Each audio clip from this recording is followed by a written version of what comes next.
So tell us, why don't we dig right into that? Why are alternatives misunderstood and underallocated?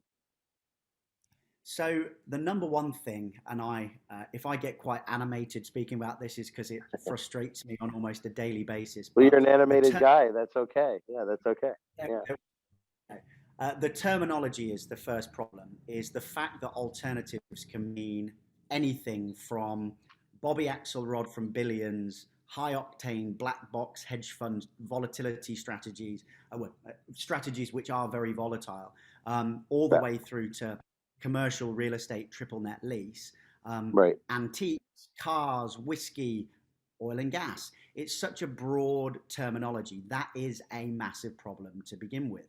And therefore, I can't tell you how many times each week I have the conversation where I say alternatives and the dreaded A word, shoulders tense up, people seem terrified by it because maybe they've had a bad experience with crypto, or maybe they had a venture deal that went wrong and they write off all alternatives because of that. Well, okay, don't do crypto again if you don't like it. Don't do venture again. But why would that stop you from doing oil and gas or real estate? It's just this broad terminology means that the perception of alternatives is kind of defined by what people deem to be the riskiest side of that.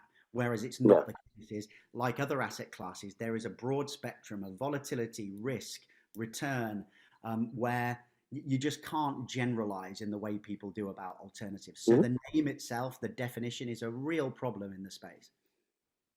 So in our discussions, though, we've talked about how things are changing, and we both agree on that. Where folks are starting to understand alternatives better, although the nomenclature issue is still there.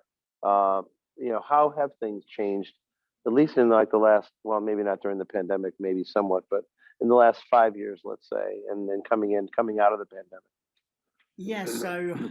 so custody and reporting has got a lot easier, and we will talk about some of the barriers to entry as well. But a lot of advisors think, oh no, if I make six different alternative allocations, do I need six different custodians for that? Something like that. And again, that's real time that gets eaten up by things like that.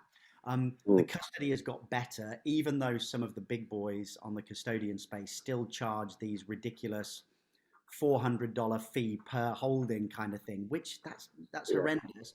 Um, it's crazy. there's plenty of friendly alts custodians. I use NewView myself, and Is you? I'll say to advisors, well, okay, it's not as simple as just one, but if you've got your regular TD or Fidelity or whatever custodian, and then you've got your alts custodian, is it really that much of a headache now? You've got two custodians. And by the way, you've got your alts there and aren't being charged these exorbitant fees on each individual position. So that has improved, which has opened up the industry. Um, I use the analogy when I'm speaking that alternatives used to be for the Amex Centurion card, which I think you need to put 250 grand a year on that card or something alone to get that. So that's pretty ultra high net worth there. To now the Amex Platinum card is a normal high net worth investor who is just accredited, has now got access to quality alternatives, and they didn't used to have. So the industry has opened up, and part of the reason for that is the minimums are dropping all the time. Um, Yeah. 5 years ago, to have a decent alts portfolio at 250 grand minimum ticket size, you'd probably need a million into alts alone to get four different alts holdings, which Just to means, diversify. Yeah. yeah, Yeah. exactly, which means your Yeah.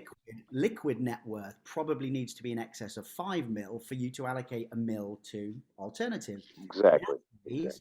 at 25 grand minimums for quality product in some case, yes, quality product, but in some cases as low as 25 or even lower. Someone can have an alt mini portfolio with 100 grand and four allocations of 25 each, which Right. means you're now looking at the people that have a liquid net worth of maybe $500,000 or something. So Hmm. we've gone from the Amex Centurion to the Amex Platinum. Is normal high net worth accredited investors can now get access to quality institutional product, which previously they just wouldn't have been able to do, because Hmm. if you as an advisor say, let's allocate 250 grand to alts, that's the right slice Hmm. of your portfolio. Previously, that's one alts allocation. That's not a well diversified portfolio. No. So the landscape has changed. the custody reporting and all of that are improving all of the time. So it is opening up the industry in a Mhm. very positive way.